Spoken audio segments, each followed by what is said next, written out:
Buenas noches, bienvenidos al banquillo. Les saludamos como de costumbre a través de TSI.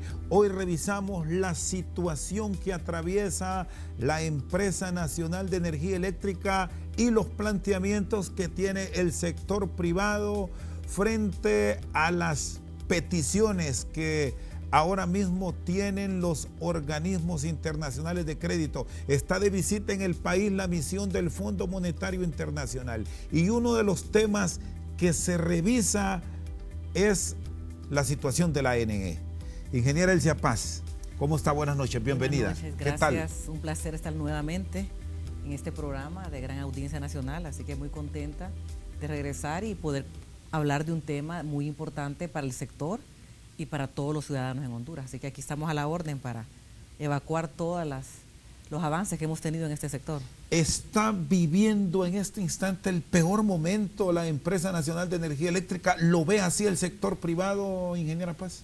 Claro, este es un momento fundamental que puede representar el colapso total o el renacimiento.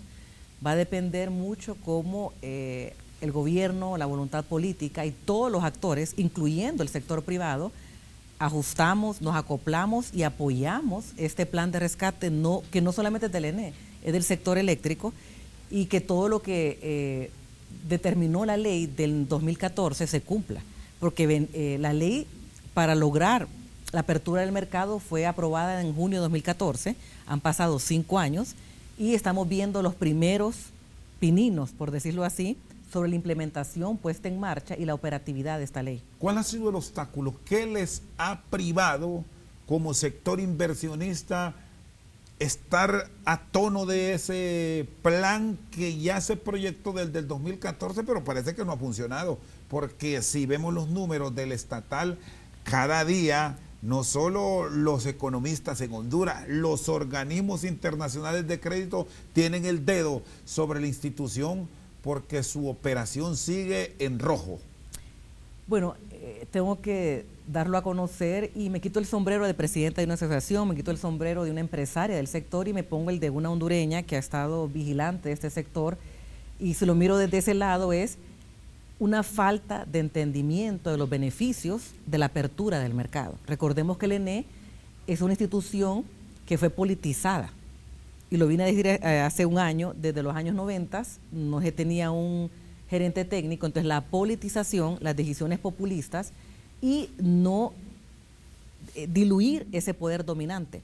Entonces creo que hoy lo que le resta al país es una gran lección de cómo la falta de unas decisiones en el momento oportuno. Hoy estamos tomando decisiones ya casi en una crisis que parecemos bomberos, apagando algo que se pudo haber prevenido exitosamente con la implementación oportuna de la ley. Se tardó 5 años en reconocer esta necesidad. ¿Por qué esta ley es importante? Porque, bueno, aparte que el ENE es un monopolio verticalmente integrado, le va a generar negocios al mismo Estado. Llama la atención, es el único monopolio quebrado en el mundo, quizás la ANE. Claro, porque fue politizada, el activismo. Se tuvieron que despedir más de 4.500 personas y se tienen que despedir aún más. Creo que esa limpieza fue muy importante. Y hoy lo que el ENE representa es una empresa quebrada que, como le digo, o se destruye por completo o renace obedeciendo lo que es un mercado de oportunidad. Y lo que mejor nos debe de motivar, o lo que tenemos hoy enfrente, no es un plan europeo, un plan suramericano, donde hemos fallado muchas veces, pero es un plan, una ley que viene de un mercado que nuestro país vecino lo adoptó hace 20 años y hoy logra los mejores precios para el consumidor final. Guatemala. Guatemala logró incorporarse en un mercado mayorista hace 20 años. ¿Qué producto tiene hoy? 200 actores que hoy están compitiendo entre ellos y el beneficiado número 1 es el consumidor final, que logra precios por debajo de los 10 centavos. Aquí en Honduras la tarifa está superando los 20 centavos de dólar, más de 6 lempiras. Entonces, si vemos el ejemplo, y es por eso que, le digo, viendo el caso, ¿por qué fuimos tan necios en el 2014 en no seguir un ejemplo comprobado, que es el caso de Guatemala? Hoy, ¿qué estamos haciendo? Aprendiendo de expertos de Guatemala. La semana pasada tuvimos un taller con una experta que nos está dando lecciones aprendidas muy oportunas. O sea, ya no tenemos que reinventar la rueda, es ver lo que Guatemala logró, pero tuvo que tomar decisiones como país. En esa época era el presidente Arzú, con un staff de asesores y también apoyándose de un sector privado industrial. Usted me dice que aquí el gran problema ha sido la mano política en la institución, viendo el tema desde esa óptica. En principio, ¿se ha cambiado en qué porcentaje en este momento? A sabiendas de que hay un nuevo gerente que sí conoce la institución y que es técnico. Correcto, y ese cambio se siente ya y se respira. El hecho de que hay un técnico nuevamente, luego de casi 2 décadas de no tener un técnico enfrente de esa institución, y esas decisiones más acertadas, donde lo político pasa a un segundo lugar, el populismo también, porque antes se regalaba la energía, la ENE está en quiebra porque no cobra energía. El mismo Estado le debe alrededor de, vi la cifra, es una cifra exorbitante, solo el SANA parece que le debe 900 millones de lempiras. Entonces tienen que tomar decisiones financieras, técnicas, para sacar adelante una institución que tiene un valor, o sea, el valor comercial del ENE no tiene una cifra exacta, pero el ENE es una empresa valiosa y que no suceda lo de Indutel, que ya era muy tarde para rescatarla. Hoy el ENE tiene activos, tiene plantas, tiene que realmente tomar una decisión fuerte cómo convierte económicamente saludable el Patuca, que está entrando con una deuda de casi 500 millones de dólares y tiene que vender esa energía por medio de sus empresas distribuidoras a un precio que pueda pagar el préstamo. Entonces, ¿qué estoy explicando? Que el ENE, al convertirse en 3 unidades de negocios, una ENE generación, una ENE distribución y una ENE comercializadora, va a lograr buenos negocios. Un ejemplo, que el cajón venda la energía a un precio de mercado, la distribuidora cobra por el peaje, ya son ganancias. Hoy el ENE está regalando la energía del cajón, no la cobra. Patuca no sé si va a volver a tomar decisiones populistas, pero si toma las técnicas y las financieras, va a poder convertirse en una empresa como Empresas Públicas de Medellín, que es de las más rentables en Colombia. O el ICE, que tiene una independencia económica, que construye sus propios proyectos hidroeléctricos. Y el plan que han revisado, que han presentado, por cierto, hoy lo han expuesto al Fondo Monetario Internacional. La sumisión ya me va a explicar qué dijeron ellos o qué visión tienen. ¿Va por esa ruta? ¿Lo certifican ustedes que se puede rescatar la estatal eléctrica si hay una aplicación puntual con voluntad de todas las partes, sin ese populismo que ha dañado, ingeniera Paz? Bueno, el Fondo Monetario lo vimos consciente de la crisis. Creo que ellos se le está dando el crédito que gracias a empujar la decisión del plan de rescate, nos vimos hoy todos los actores.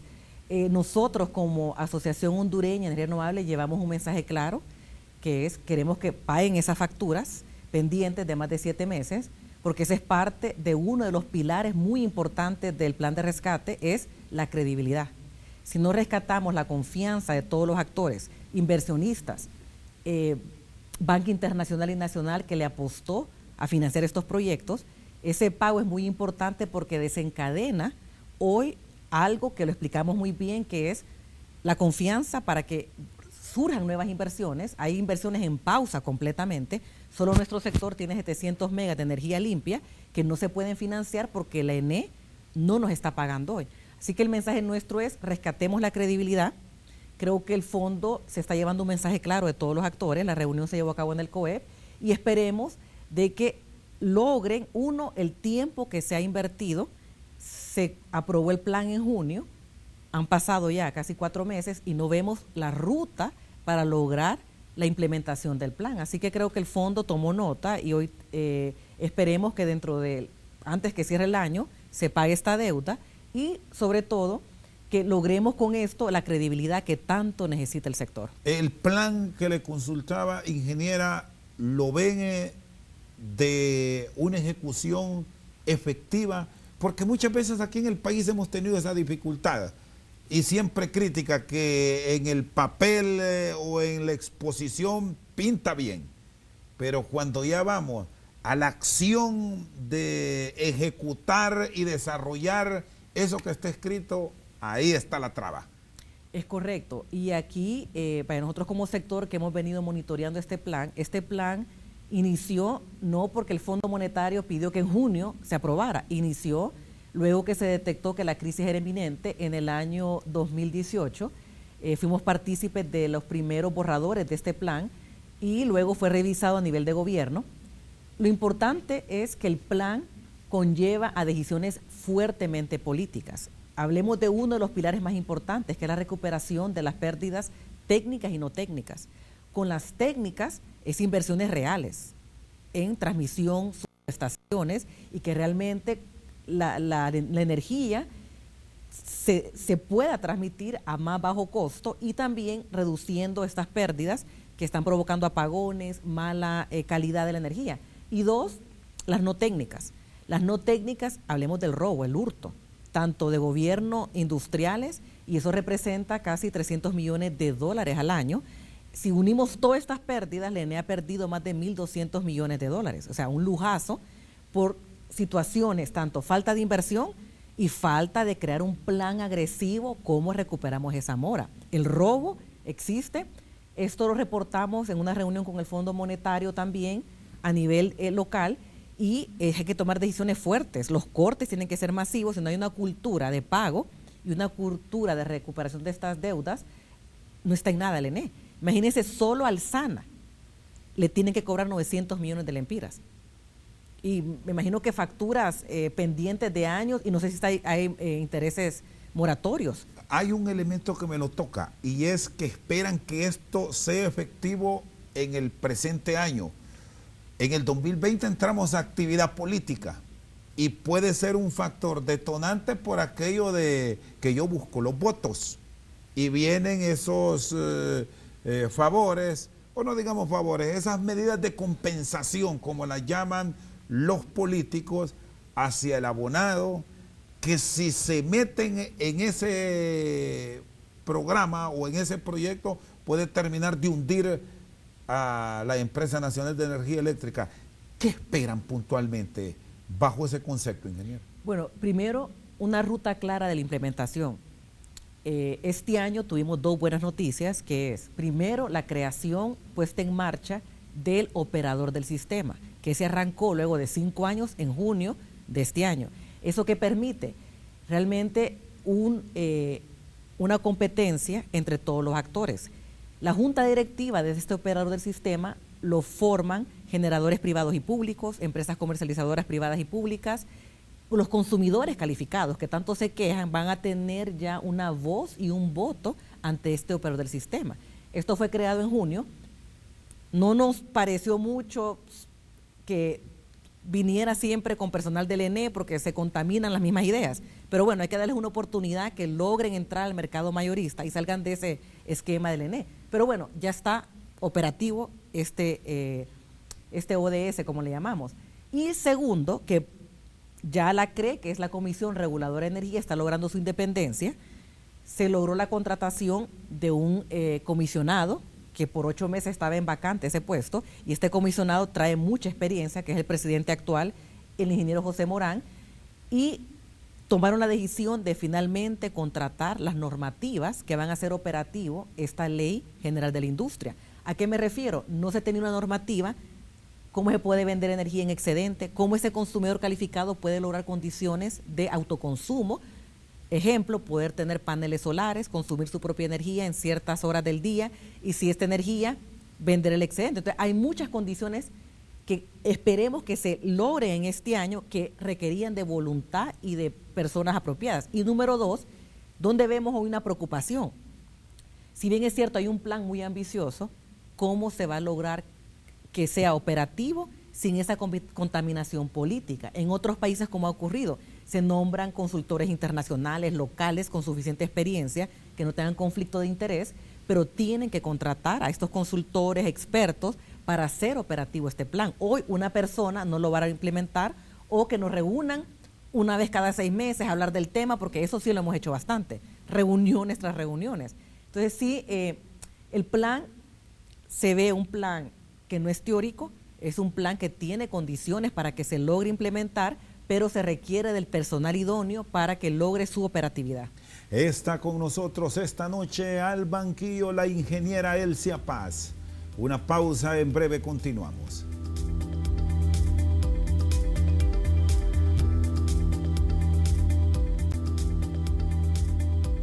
Seguimos esta noche al banquillo con la ingeniera Elsia Paz. Me dice que esto debe confiarlo el Estado como tal y todos los actores a técnicos.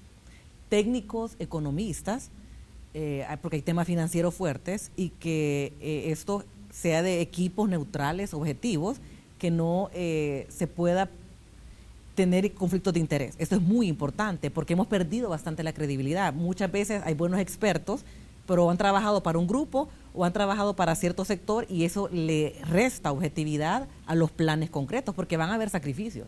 Es decir, se van a tener que revisar condiciones existentes donde, para que el plan realmente logre el objetivo, vamos a tener que sacrificar ya sea ciertas condiciones del sector, y lo más importante es entender el ENE a profundidad.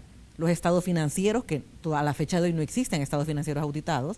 Usted, con el conocimiento que tiene, no se atrevería a dar una cifra puntual de cómo va a cerrar la NE, porque hasta ahora hemos tenido proyecciones. Hablan de pérdidas promedio de 5.000 millones solo este año. ¿Lo avala? Pueden ser más, porque solo en deuda, más intereses moratorios al sector renovable, que somos un porcentaje de la deuda, ya estamos acumulando 12.000 millones de lempiras en deuda, sin intereses moratorios, porque creo que aquí se cuantificó directamente la facturación que no se ha pagado en los últimos 7 meses. Algo que sí lo hablamos hoy es que el tema no debe de utilizarse mediáticamente. Se anunció con bombos y platillos, le vamos a pagar a los generadores 2 meses. Y a la fecha, hoy se dijo, está atrasada esa mora. Se acordó con el fondo pagar mayo, junio a tiempo, no se ha pagado julio. Pero si lo van a hacer siempre mediático para tranquilizar las aguas, están engañando a todos los que queremos solventar este problema. Tienen que tener mayor responsabilidad de cómo la información se está manejando. Y el dinero que ingresa, porque Energía Honduras cobra, y el ciudadano incluso se está quejando porque las cantidades que paga son altas en base a la última revisión tarifaria de la Comisión Reguladora de Energía Eléctrica. ¿A dónde va? ¿Lo sigue consumiendo el trabajador, o es que el Estado está tomando para pagar otros compromisos? Bueno, ¿Qué saben ustedes? La ENE definitivamente debería de operar en ganancias. ¿Por qué? En promedio, si vamos a ver la parte de facturación, miremos la parte comercial, en promedio está facturando, comprándole a los privados entre 12 y 14 centavos de dólar, y lo revende en 21 o 22, o sea que tiene 7 centavos de ganancia. Si eso lo multiplicamos por los miles de kilowatts, definitivamente debería de operar con números decentes si tuviera control de partes de egreso. Así que tiene que funcionar como una empresa bien administrada, y es por eso muy importante, que también se ha confundido al pueblo en general y al público, que el ENE no es que se va a privatizar, va a pasar a unidades de negocios coherentes, que un cajón que va a estar en ENE Generación pueda vender su energía a una distribuidora comercializadora y cobrar, o si un generador privado quiere venderle a un consumidor privado, pagar un peaje, así como las autopistas, pagar por el uso de esa transmisión. Hasta ahora eso nunca se ha hecho, solo está en papel. No se ha hecho, y aquí les voy a dar un ejemplo. ¿Por qué el ENE no libera el mercado? Porque tenía una idea absurda, que si al ENE una cementera ya no le compra, iba a perder un cliente muy bueno. Pero estaba a ese consumidor calificado le estaba limitando su oportunidad de lograr precios competitivos con otro tipo de generación, no solamente la pública. Es lo que nos pasó con la apertura de Hondutel, Claro, Tigo, que el usuario final selecciona quién me dé mejor servicio, quién me dé a tiempo el servicio. Eso va a suceder, y ya está en la Ley General de la Industria, que si yo como consumidor quiero un buen precio o un mejor servicio, tengo opciones, ya sea con distribuidoras privadas, comercializadoras privadas o un generador privado. No es esto privatización, ingeniera Paz, porque ha sido el conflicto que se le ha generado al hondureño, a la sociedad nuestra, que esa es la ruta de vender la estatal. Usted me dice que no es así. No, es una apertura de mercado y que exista competencia. ¿Qué queremos? Que si una generadora renovable, que es el ejemplo que yo puedo dar, desea venderle a un hotel hacen transacciones bilaterales y dicen, bueno, yo te coloco la energía tales horas del día y logras, y yo prefiero venderle a un privado que me va a liquidar en 30 días a estarle vendiendo a un ENE que no me pague en 8 meses. Entonces creo que ahí donde cuando el mercado se libera, existen más opciones. Mire el ejemplo de Guatemala y me gusta porque ya es un modelo de éxito. ¿Eso no es privatizar? No, es aperturar el mercado, que existan más actores. Miren en Guatemala, en ciertas regiones, las cooperativas y municipalidades son dueñas de las distribuidoras. ¿Qué le pasa al ENE? Las redes de distribución ya les generan costos, le generan mayor problemas de empleo. Si el ENE estratégicamente logra delegar esto o vender esto a municipalidades cooperativas, se desliga de una carga económica y que se dedique más a generar, a comercializar. Entonces, donde el ENE tiene que estructurarse de una manera que sea eficiente y conveniente para ese usuario final. Hoy, la carga de sus costos de tarifas, de distribución, se lo está entregando al usuario final y de una manera deficiente. Entonces, el ENE tiene que buscar un ejemplo, un modelo de negocio, tal vez no sea idéntico al de Guatemala, pero que realmente permita competencia y más actores. Liberar a ese consumidor para que pueda tener condiciones que le favorezcan comprándole a 2, 3 diferentes empresas y no depender de una sola que genera deficiencia y no da un servicio como debería de serlo. Y ahora, ingeniera Paz, que están en esta reorganización y que tienen este planteamiento, el Estado como tal, que ha delegado en Marlon Tábora estar encima del proyecto, ¿está de acuerdo? ¿Ustedes como sector privado están conscientes que asumirían una responsabilidad histórica porque tienen que responder a demanda que el abonado la va a querer? Mire, como voy a hablar desde la perspectiva nosotros que generamos energía renovable. En el caso nuestro, creo que si nuestro precio directo se trasladara al abonado, fuera una energía 7 centavos menos, porque tenemos energía muy por debajo de nuestro costo de lo que le venden al usuario final. Es decir, la apertura de mercado va a permitir que los abonados, consumidores de cierta categoría, logren mejores precios. Eso es definitivo. Y también con la apertura del mercado. Pero ahí desaparecen muchos beneficios. Ahí subsidio o bonos, o como le quieran llamar, ya ahí no existiría. Bueno, ¿O puede el Estado crear un plan para atender a ese consumidor humilde? Claro que sí, donde se pueden organizar. En vez de estar atendiendo una distribución que le sale cara, que está obsoleta, pueden concentrarse en un plan económico donde la energía, y así como puede ser el agua también, sea cobrada por estratos, que ciertas zonas de una ciudad, dependiendo de bueno, ya sabemos aquí las zonas, que ya las zonas clase alta, clase media, como ha ocurrido en Colombia, que son más bien los usuarios con mayor capacidad económica que subsidian a ese usuario de menor capacidad económica. Esos modelos ya existen. Es cuestión de traer, por ejemplo, importantísimo que este plan de rescate incorpore expertos inclusive de países donde ya estas soluciones son un hecho y no venir acá a reinventar la rueda en esta crisis que nos estamos quemando. Así que va a ser muy importante copiar modelos. Yo admiro el modelo de Colombia, yo visito mucho Bogotá, donde el cable se paga en una zona mucho más, el agua mucho más, el gas mucho más, porque esas zonas de alto poder adquisitivo subsidian a las otras, pero no es el Estado. Y aquí ha pasado que hay zonas de alta plusvalía que por el consumo de energía que tienen son objeto de subsidio. Es correcto, porque están haciendo subsidios por consumo de kilowatt hora. Si usted tiene un apartamento, ya tiene 4 apartamentos, tal vez uno no lo esté alquilando, recibe un subsidio y es justo para que el Estado subsidie a una persona que tiene 4 apartamentos o 4 casas. Entonces son los errorazos que están cometiendo por tomar decisiones más populistas y en desesperación y en reacción. Y hay modelos, hay países, hay ciudades que su usuario final compra la energía de quien mejor le convenga o quien mejor se la dé, porque hay una apertura de mercado, hay muchos actores. Y los organismos internacionales avalan esta postura, sobre todo por aquello de que el Banco Centroamericano de Integración Económica va a poner plata para ese rescate del ENE, y así lo han comprometido. Banco Mundial de igual manera, y tenemos al fondo encima que está supervisando y que no quita la mano del tema ENE. Es correcto, y creo que debemos de agradecerle como hondureños que estas instituciones han estado encima, no han bajado el renglón. Si nos hubieran dejado solos, creo que hoy no estuviéramos ni siquiera con un operador del sistema o con esa licitación que se la ganó una empresa argentina para formular la normativa de la Comisión Reguladora de Energía. Ese es un proyecto ambicioso que está costando casi $220,000, pero eso está siendo pagado creo que por el BID.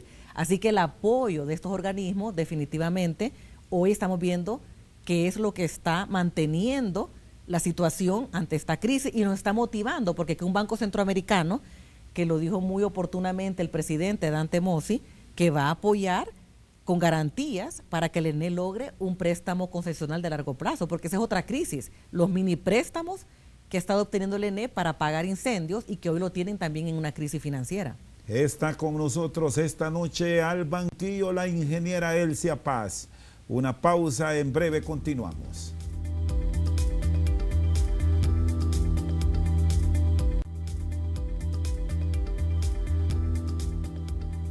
Seguimos esta noche al banquillo con la ingeniera Elsia Paz. El tema de los ingresos se ven disminuidos por las pérdidas que sufre la estatal eléctrica. De ahí argumentan ellos que no tienen los ingresos, como usted me dijo, que pueden ser los suficientes para mantenerla activa, viva, o con números o que le generen un buen balance, pero eso no pasa por el hurto. Estamos con pérdidas arriba del 30%. ¿Qué pasó con EEH?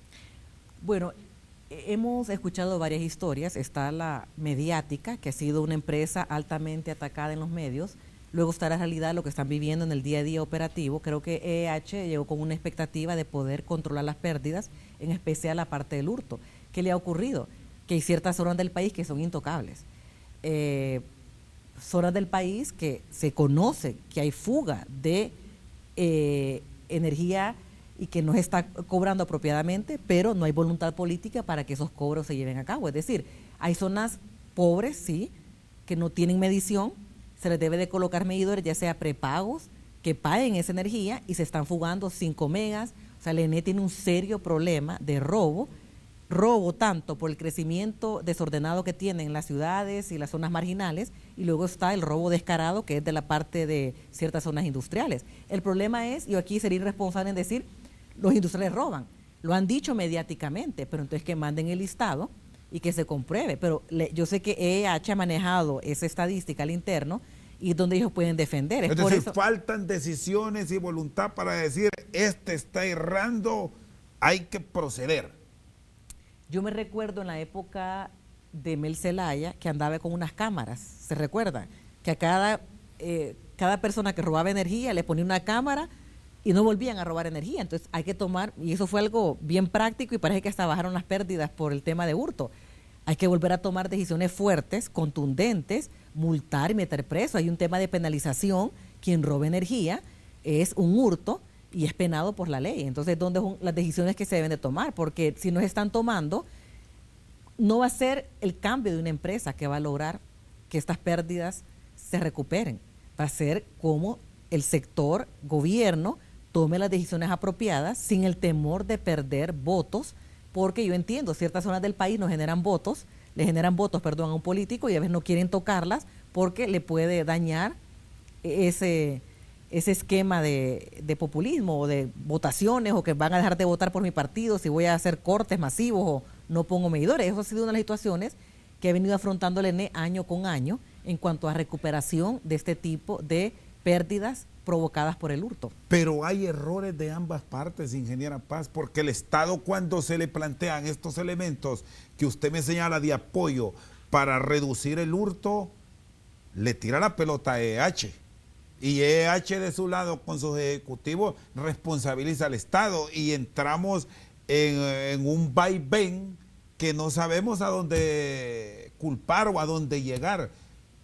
Usted con su experiencia, ¿qué percibe ahí? Bueno, percibo un estado desesperado por lograr aceptación.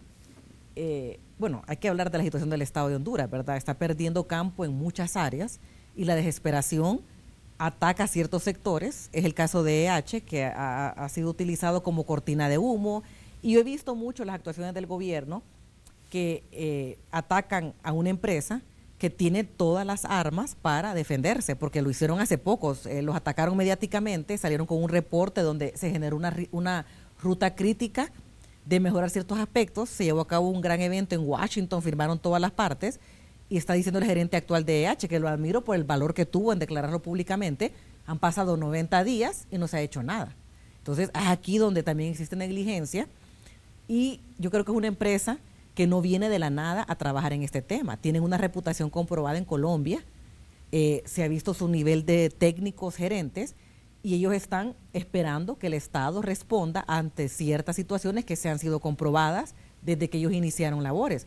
Nosotros sí hemos tenido reuniones con el gerente para entender si le van a cancelar el contrato, cómo se va a llevar a cabo, porque nos preocupa desde el punto de vista de inversiones. Cambiar las reglas del juego o cortar un contrato va a también representar una repercusión de cómo se percibe el inversionista, tanto presentes como futuros, de que a cualquiera le cancelan un contrato sin el suficiente sustento. ¿Qué riesgo hay para el país y qué puede devenir si esto pasa? Porque han advertido los miembros del gabinete energético que esa es una ruta que el Estado ya está observando, de suspender el contrato con EH, buscar otro operador, pero ya vino la contraparte en advertir que nos llevan a un arbitrio internacional que puede ser entre 200 y 500 millones los que tendría que pagar el país. Y hablamos 500 millones de dólares, no lempiras.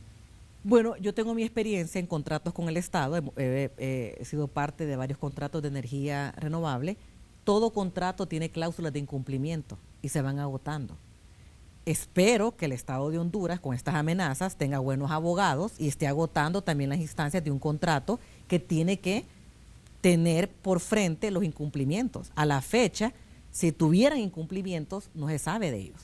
Entonces, vemos bastante, como le digo, juicio mediático anticipado, mucha amenaza en el público, pero los documentos de incumplimiento a la fecha no se ha visto uno tan solo, porque así como hacen la amenaza, el anuncio, debería de existir un documento que plasme dónde están los incumplimientos de EH. Recordemos que el tema de la tarifa incrementó no porque vino EH, es porque un país que ha estado subsidiando, que no estaba cobrando el verdadero precio del búnker o de la energía fósil, o un elemento fuerte es este combustible, tuvieron que hacer ajustes tarifarios para que el ENE nivele sus ingresos de una manera eficiente económicamente. Entonces ahora le quieren echar la culpa a EH. Entonces hay mucho tema irresponsable que se ha manejado mediáticamente, porque al momento de la acción es muy poco lo que se está haciendo. Vimos las declaraciones del gerente de EH, donde él habla de que se firmó en Washington un acuerdo con una ruta crítica y a la fecha el Estado no ha cumplido. Entonces, donde vemos ese tipo de resultados, y no me extraña, porque nosotros también trabajamos cerca del Estado y a veces no cumplen lo que prometen verbalmente. ¿Y cuál es la lógica a aplicar en esto para evitarle un daño que puede traer consecuencias funestas a la economía nacional? Creo que lo más importante, y aquí me pongo también del lado de un inversionista extranjero, porque lo hemos vivido en nuestro sector, ser más responsables con información que se transmite al público. Porque todas estas amenazas públicas, lo único que están generando es ansiedades, que inversionistas digan, yo a ese país no voy, para que me pase lo de EH, que ahí me van a estar atacando, y después hablamos con EH o se investiga, y están como, a mí no me han mandado una nota de incumplimiento. Pero entonces, el Estado argumenta, ingeniera Paz, que también hay acciones de compromisos, por ejemplo, esto de la reducción de pérdidas que están arriba del 30%, que había un compromiso por año de irlas bajando hasta tener la media promedio para Honduras que ronde el 15%, que son los datos que expertos nos sitúan como manejables y no el 30%. Y ahí responsabilizan a EH de haber fallado. Exacto, entonces si lo responsabilizan, ¿dónde están las evidencias? Todos queremos esas evidencias. Nosotros que estamos en el sector de generación que nos conviene a reducción de pérdidas, pero no hemos visto un reporte sustentado de parte del Estado que diga fueron negligentes en reducir pérdidas. Se escucha el término, pero a la fecha no hemos visto un reporte. Cuando le hemos preguntado a EH, dicen, sí, tenemos reportes donde hemos detectado robo, hurto y no penalizan. Hemos detectado que hay que invertir más en estas zonas, ellos ya están invirtiendo. Es más, hay una información de que han llegado a invertir 500 millones de dólares y a la fecha no han sido recepcionados esos proyectos de parte del ENE. Entonces hay que hacer un balance. Creo que aquí el gerente general del ENE confirmó que EH está invirtiendo. Entonces hay que también escuchar todos los actores y los que están dentro del sector eléctrico para hacerle un juicio justo a esta empresa que se ganó un contrato bajo una alianza público-privada y ahora es un tema de discusión fuerte, pero más mediático que realmente en el campo de acción, que tienen que ser abogados. Así que sí veo que debe de existir responsabilidad de la información que se genera de este caso, porque está definitivamente afectando la percepción de país, especialmente para las inversiones nacionales e internacionales. Está con nosotros esta noche al banquillo la ingeniera Elcia Paz. Una pausa, en breve continuamos.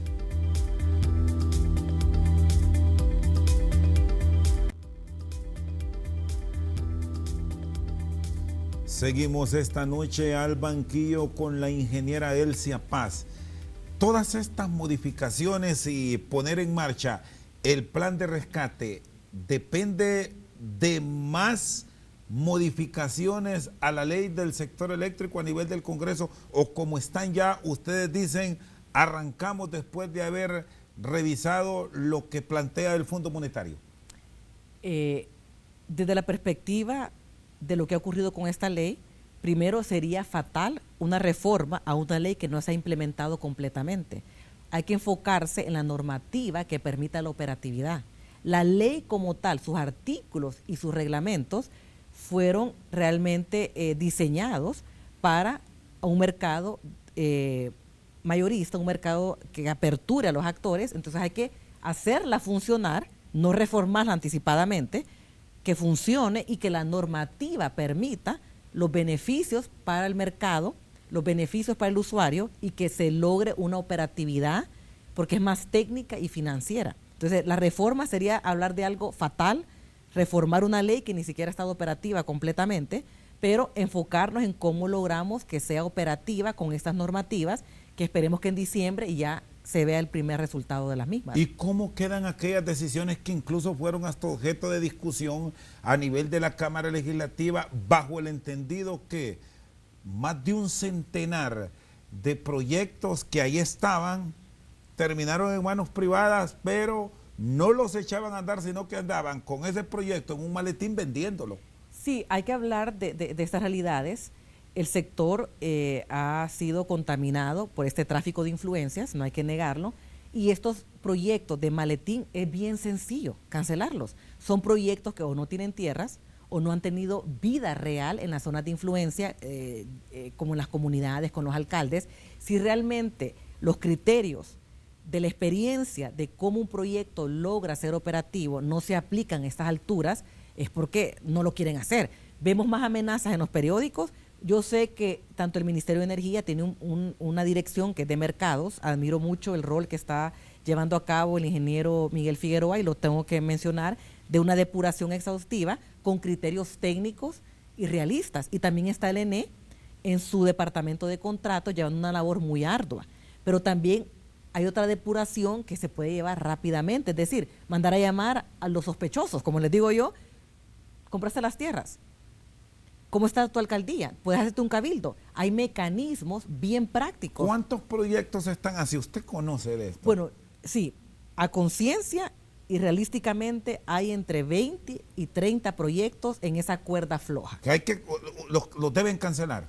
Bueno, deberían de utilizar criterios legales, pero también realistas, porque vaya, si usted va a hacer una hidroeléctrica y no tiene tierras a estas alturas y ya tiene contrato de suministro de energía, ¿en qué está? Entonces yo creo que sí, hay criterios de lógica del negocio, o si usted tiene desde hace 10 años ese contrato, cuénteme cómo le ha ido con las comunidades, cuénteme cómo le ha ido con su alcalde de jurisdicción. Entonces, hay criterios, o ha estado estudiando ese río o midiendo ese viento. Enséñeme los datos de sus de hidrológicos o los datos del viento. Entonces, hay mucha información que una empresa que está activa desarrollando un proyecto con toda la intención de que logre financiamiento y que logre ser al corto plazo una planta que opere, cumple con esos criterios. Entonces no hay que tener miedo. Hay que decirle, y que no, yo me he puesto a la orden, y es donde por eso estoy contenta que cuando nos mandan a llamar de ciertas direcciones, nos preguntan cómo podemos cancelar este fenómeno de empresas de maletín. Sencillo, mándenos a llamar y pídanles esta información. No van a cumplir o no les van a contestar. ¿Y quiénes las tienen? ¿Son conocidos? ¿Son desconocidos? En la mayoría son desconocidos. También ¿Son testaferros o no? No, yo creo que tenían su intención de tal vez consolidar inversiones o vender los documentos, porque en un país también donde la burocracia, donde hay un desgaste con todos los trámites, es muy oportuno que alguien le dé un documento ya aprobado. Creo que en un momento se pudo haber logrado. ¿Y pero se pagan bien, ingeniera? Bueno, cuando alguien los va a comprar. Dependiendo, zona de influencia, tipo de proyecto, no hay un estándar. Y también dependiendo de las habilidades de negociación. Pero en eso yo no me he involucrado mucho porque yo he desarrollado mis propios proyectos, así que no he estado viendo ese tema de venta. Pero no es correcto que hayan ido incluso hasta evitar que alguien que lo podía hacer no lo logró porque por influencias quedó en manos de otro y después lo termina vendiendo. Sí, pero como le digo, un verdadero desarrollador, una persona con todas las intenciones, independientemente que si le aprueben o no un contrato, tiene una vida real allá en el campo, con las comunidades, con los terrenos. Entonces, creo que esta depuración es injusto que la estandaricen, que hay 100 PPA de empresas de maletín, no los hay. Hay de gente real. Un ejemplo, hay 15 hoy proyectos parados por el fenómeno financiero. Hoy hay 15 proyectos esperando cola en un banco que hasta que el ENE le pague a los que estamos en un mora de 6, 7 meses, entonces también hay proyectos que hay que dar una oportunidad donde la gente pagó estudios de empresas europeas, españolas, centroamericanas, costarricenses, ya son bancables, pero le ha dicho el banco, espérate, no te arriesgues. Entonces hay que hacer también una depuración realista, que hay 100 contratos en ciertas etapas, pero unos no han lograr un financiamiento, otros les hace falta una licencia ambiental, otros todavía siguen en el Congreso porque no se les ha aprobado el tercer debate o el segundo debate. Entonces, para mí, si me preguntan, como persona que he estado muy interesada en que esto camine y que no, porque el problema de estos contratos es que acumulan una estadística errónea de compromisos del ENE. ¿Y qué tanto ha afectado financieramente a la NE esto? Porque se ha criticado que muchos de estos proyectos, incluso hasta les han hecho adelantos de pago a nivel del estatal. No, eso es imposible que ocurra, les voy a contar. Para que un proyecto logre un centavo, pasa por varias dependencias.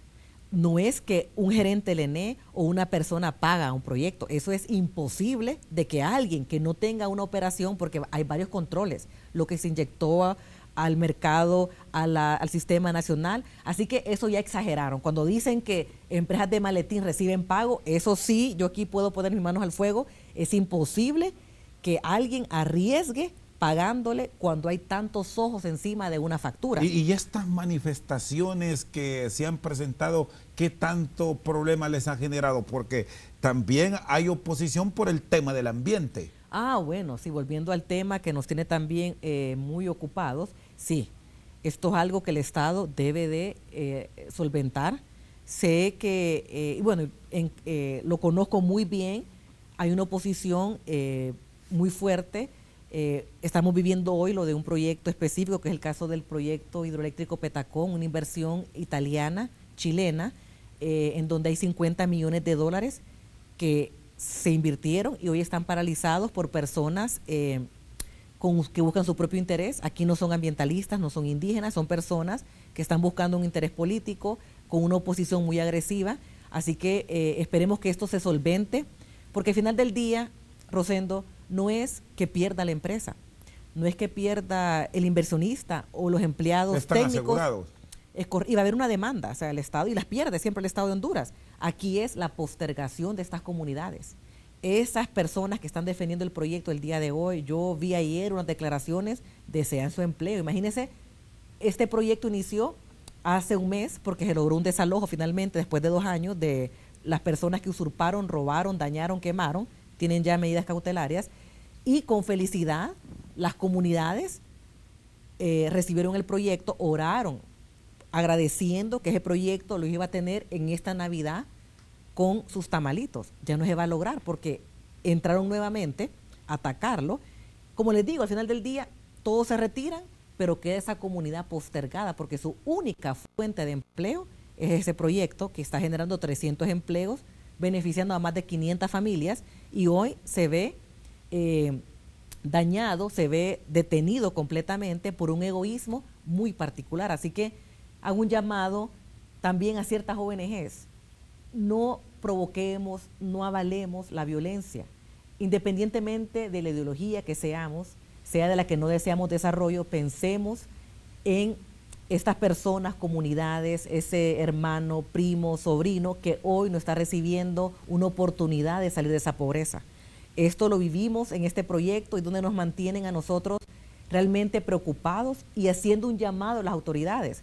Rescatemos en conjunto este proyecto y otros más, hay 3 más, el caso de Planes, un proyecto de 1 mega chiquitito que sigue trabado por el mismo egoísmo. Así que Honduras necesita rescatar estos más de 60 megas, que en vez de contratar una planta carísima que está en Ceiba ahora, tuviéramos esta energía por menos de 12 centavos versus la de 20 y pico que está costando en la Ceiba. Entonces, ahora quiero pensar que ya no son las ONGs que están financiando esta oposición, sino que más bien los intereses petroleros que no quieren que se continúe con la energía renovable, porque hay intereses de que le sigan comprando el petróleo para generar energía.